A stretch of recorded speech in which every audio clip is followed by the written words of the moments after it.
Hello everyone, আসসালামু আলাইকুম। কেমন আছেন আপনারা সবাই? আশা করি যে যেখান থেকে ভিডিওটি দেখছেন, কাছে অথবা দূরে, দেশ অথবা দেশের বাহির থেকে, আল্লাহর রহমতে সবাই ভালো এবং সুস্থ আছেন। প্রতিদিনের মতো আজও নতুন দিনে নতুন একটি ভিডিও নিয়ে হাজির হয়েছি আপনাদের মাঝে। আশা করি পুরোটা ভিডিও জুড়ে আমার সাথেই থাকবেন। আর যারা যারা আমার চ্যানেলটিতে নতুন, অবশ্যই চ্যানেলটিকে সাবস্ক্রাইব করে পাশে থাকা বেল বাটনটি অল করে দেবেন।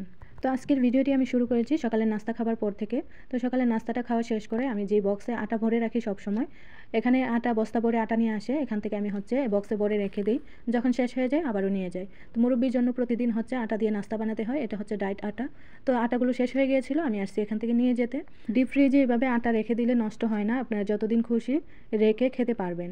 তো আমার বাসায় আটা দিয়ে কেউ নাস্তা খায় না, শুধু একজন মুরব্বি আসেন, ওনার জন্য প্রতিদিন সকালে আটা দিয়ে নাস্তা বানাতে হয়। তো ওনার জন্য আমি আটাগুলো নিয়ে গেলাম, প্রতিদিন সকালে এসে নেওয়া সম্ভব না। তো আমি আগেই নিয়ে গেলাম, আর দুপুরের জন্য মুরগির মাংস বের করে রেখে দিলাম, রান্না করব। আর এখানে মুরব্বি বসে বসে চা আর কফি খাচ্ছিল। তো আমি এটা নিয়ে যেতে আসছি। খাওয়া শেষ।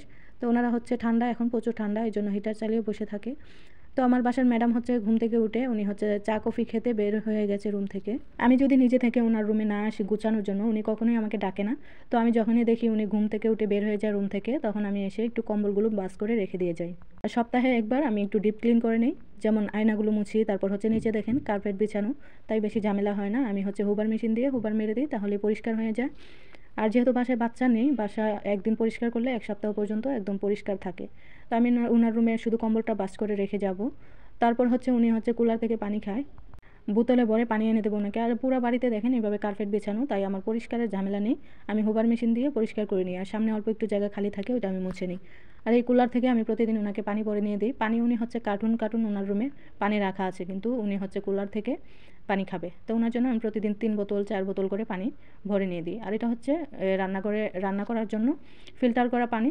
তো এটা শেষ হয়ে গেলে আমি এখান থেকে নিয়ে যাই। দেখেন অনেকগুলো স্টক আছে, যেগুলো খালি হয়ে গেছে এগুলো আবার ভরে দেওয়া যায়, বাঙালিরা আছে। তো পানি নিয়ে আসলাম, আমি এখন দুপুরের জন্য রান্নাটা রেডি করে নেব। একটা জিনিস কি, এই বাসায় আমি আমার মনের মতো করে কাজ করি, কেউ আমাকে বলে না যে এটা করো ওইটা করো, বলার মতো কেউ নেই। দুইজন মুরব্বিকে 3 বেলা খাবার দিলেই হয়েছে, ওনাদের বাড়ি পরিষ্কার নিয়ে এত মাথা ব্যথা নেই। আর বাড়িটাও একদিন গোছালে এক সপ্তাহ পর্যন্ত পরিষ্কার থাকে, কারণ বাচ্চা নেই এই বাসায়। কিন্তু প্রতি বৃহস্পতিবার শুক্রবার হলে ম্যাডামের মেয়েরা যখন আসে, তখন বাচ্চারা একটু নোংরা করে, তখন শনিবার দিন আমার একটু কাজ থাকে, মানে একটু মোছামুছি করতে হয়। তো এদিকে আমি আজকে রান্না করতেছি চিকেন মেহেন্দি। তো ম্যাডামকে জিজ্ঞেস করলাম যে কী রান্না করব। উনি বলতেছে প্রতিদিন ক্যাপসা খেতে খেতে একদম ভালো লাগে না, আমার মনের মতো কিছু আমি রান্না করব, এরকম কিছু বললো। তো আমি বললাম ঠিক আছে, দেখি কী রান্না করা যায়। তো আমি আজকে রান্না করব চিকেন মেহেন্দি। মেহেন্দিটা খুবই ভালো লাগে আর ম্যাডাম পছন্দ করে। আর সৌদিয়ানরা কিন্তু, যারা যারা সৌদি আরবে থাকেন জানেন, ওরা ক্যাপসা ছাড়া কিছুই খায় না। তো ম্যাডামের একটা ছেলে আছে বাসায়, উনি অসুস্থ, ডায়াবেটিস হয়ে ওনার পাটা নষ্ট হয়ে গেছে, একদম পচে গেছে।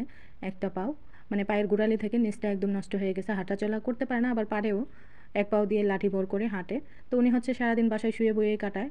তো ওনার জন্য উনি দুপুরবেলা ঘুম থেকে উঠে 12টা বাজে, তখন ওনাকে একটু নাস্তা দিতে হয়, দুপুরের খাবার খায় না উনি। তো ওনাকে নাস্তাটা দিয়ে আসবো, আমি রেডি করে নিয়েছি। উনি কখনোই ভাত খায় না, ভাত যদিও খায় মাসে একবার 2 মাসে একবার এরকম। তো আমি আসছি এখানে 2 বছর হয়ে যাচ্ছে, রমজান মাস আসলে ইনশাল্লাহ 2 বছর হয়ে যাবে। তো আমি ওনাকে হয়তো কয়েকবার দেখেছি ভাত খেতে। তো আমি ভাত খাওয়ার পর খাওয়ার জন্য কিছু ফল আমি ধুয়ে নেব, একটা ফল নষ্ট হয়ে গেছে। আর ফল নিয়ে আসবে ঝুড়ি ভরে ভরে, কিন্তু কেউ খায় না, যদিও ধুয়ে দেই, একটা কি দুইটা খাবে, আর বাকিগুলো আবার ফেরত নিয়ে আসতে হয়, এই অবস্থা। তো আমি রান্নাটা করতেছি, আর যেটা বলতে চাইছিলাম যে ওনারা ক্যাপসা ছাড়া কিছু খায় না। রুবি আছে, ক্যাপসার সাথে তো একটা লিকুইড কিছু থাকতে হবে, হয়তো পাট শাক নয়তো তরকারি। উনি শুকনো শুকনো ভাত খেতে পারে না। তো আগে থেকে রান্না করা মাংসের তরকারি ছিল, সবজি দিয়ে মাংস দিয়ে রান্না করছিলাম, এই সবজি তরকারিটা আমি অল্প একটু গরম করে নেব শুধু ওনার জন্য। উনি শুকনো খেতে পারে না। তো ওনারা সবসময় ক্যাপসা খেত, যখন আমি আসলাম এখানে আমি দেখি প্রতিদিন একই খাবার খায়, ক্যাপসা ক্যাপসা, তো আমারও ভালো লাগে না। তো আস্তে আস্তে আমি আমার মতো করে গুছিয়ে নিয়েছি। তো এখন আমি যদি একদিন ক্যাপসা রান্না করি, আরেকদিন বিরিয়ানি, আরেকদিন মেহেন্দি, এরকম আমার মন মতো আমি রান্না করি। তো আমি দুপুরে খাওয়ার জন্য, মানে ভাত খাওয়ার পর খাওয়ার জন্য জিরার চাটা বানিয়ে নিচ্ছি। যারা যারা নিয়মিত আমার ভিডিও দেখেন এই জিরার চায়ের ব্যাপারে জানেন। তো এই জিরার চাটা খেলে কিন্তু ওজন কমে, এটার রেসিপিও দেওয়া আছে আমার চ্যানেলে, চাইলে আপনারা দেখে নিতে পারেন। আর এটা মেহেন্দি সস। তো রান্নাটা যেহেতু হয়ে যাচ্ছে, এখানে আমি সসটা রেডি করে নেব। আমি সস বানিয়ে ফ্রিজে রেখে দিই, 3 দিন হয়ে গেছে রেখে দিয়েছিলাম। তো আজকে খেলে হয়তো বা শেষ হয়ে যাবে, আগামীকালকে আবার বানাতে হবে। তো পানিটা গরম দিয়েছিলাম চা বানানোর জন্য, গরম হয়ে গেছে, আমি চাটা বানিয়ে নেব। এই চাটা খেলে অনেক উপকার, পেটের যত চর্বি আছে একদম গলে যায়, আর ওজনও কমে। আমার তো আলহামদুলিল্লাহ এই চাটা খেয়ে অনেক ওজন কমেছে। আমি এই চায়ের রেসিপিটা দিয়েছিলাম অনেক আপুদের রিকোয়েস্টে, চাইলে আপনারা দেখে নিতে পারেন। আর মুরগির মাংসটা যে আমি সেদ্ধ করেছিলাম, এটা প্রেশার কুকারে দিয়ে দিয়েছিলাম। তো আধা ঘন্টা হয়ে গেছে, আমি এখন চুলাটা অফ করে দেব। চুলাটা অফ করে দিয়ে আমি চলে গিয়েছিলাম নামাজ পড়তে। তো নামাজ পড়ে চলে এলাম। এখন হচ্ছে প্রেসার কুকারটা খুলে নিলাম। মুরগিগুলো একদম সিদ্ধ হয়ে গেছে। তো মুরগিগুলো উঠিয়ে আমি যে মুরগি সিদ্ধ করার যে পানিটা আছে ওটা আমি ছেঁকে নিয়েছি। ছেঁকে নিয়েছি বলতে নিচে অনেক বড় বড় মশলা ছিল, যেমন দারুচিনি, এলাচি, ওগুলো ফেলে দিয়েছি, তাহলে দেখতে সুন্দর হয়। আর নিচে অনেকগুলো মশলা ছিল, ওগুলোও ফেলে দিয়েছি। আর 3টা কাঁচামরিচ দিয়েছি, ওরা কিন্তু একদমই জাল খায় না। তো কাঁচামরিচ দিয়ে আমি ভাতটাও দিয়ে দিলাম, মানে চাউলটা দিয়ে দিলাম। আর ম্যাডামের মেয়ে মানে ছেলের বউ উপর থেকে হচ্ছে ফল দিয়ে গেছে। তো থিন ফলটা আমার খুব ভালো লাগে। আর একটা আমি খেয়ে নিলাম, অনেক মিষ্টি ছিল। তো যখনই মেহেন্দির এইভাবে পানিটা একদম শুকিয়ে যাবে তখন আমি জাফরান দিয়ে দেবো। আর মুরগিগুলোকেও জাফরান দিয়ে আমি হচ্ছে লাল করে নিয়েছি। এখন মুরগির মাংসটা ভাতের উপর দিয়ে দেবো। ভাতের উপর দিয়ে দেবো এই জন্যই আমি এখানে স্মোকি দেবো। স্মোকি দিলে তাহলে হচ্ছে মুরগির মাংসটার সাথে দিলে তাহলে স্মেলটা হচ্ছে মুরগির মাংসের ভিতরেও ঢুকে যাবে, খেতে মজা লাগবে। তো কালারটা দেখেন কত সুন্দর হয়েছে, আর খেতেও কিন্তু দারুণ হয়েছিল। আপনারা চাইলে এভাবে বাসায় বানিয়ে ট্রাই করতে পারেন, আমি মাঝে মধ্যেই বানাই। তো আমি এখানে কয়লা পুড়তে দিয়ে দিলাম স্মোকি দেওয়ার জন্য। আর এখানে হচ্ছে একটা ছোট কাপের ভেতর অল্প পরিমাণে তেল নিয়ে নেব। আর কয়লাটা পুড়ে গেছে, একদম সাদা হয়ে গেছে পুড়ে। তো এখন আমি হচ্ছে তেলের কাপটা এখানে গুজিয়ে দেবো ভাতের ভেতর দিয়ে, হচ্ছে কয়লাটা দিয়ে সাথে সাথে হচ্ছে মানে ঢাকনাটা লাগিয়ে দিতে হবে।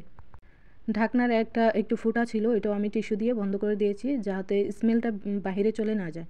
তো এই তো আমার রান্নার ফাইনাল লুক। দেখেন রান্নাটা কত সুন্দর হয়েছে, আর খেতে কিন্তু অসাধারণ হয়েছিল। আর সাথে ছিল মেহেন্দি সস। মেহেন্দির সাথে যদি মেহেন্দি সস না হয় তাহলে তো হয়ই না। মেহেন্দি সসটাও কিন্তু আমার চ্যানেলে দেওয়া আছে, মেহেন্দি সসের রেসিপিটা আপনারা চাইলে দেখে নিতে পারেন। তো এখন খাওয়া দাওয়া করব। তো এই ছিল আমার আজকের ভিডিওটি কেমন লাগলো অবশ্যই কমেন্ট করে জানাতে পারেন। আর যারা চ্যানেলটিকে এখনও সাবস্ক্রাইব করেননি, সাবস্ক্রাইব করে পাশে থাকা বেল বাটনটি অল করে দিতে পারেন। তো সবাই ভালো থাকবেন, সুস্থ থাকবেন। আল্লাহ হাফেজ।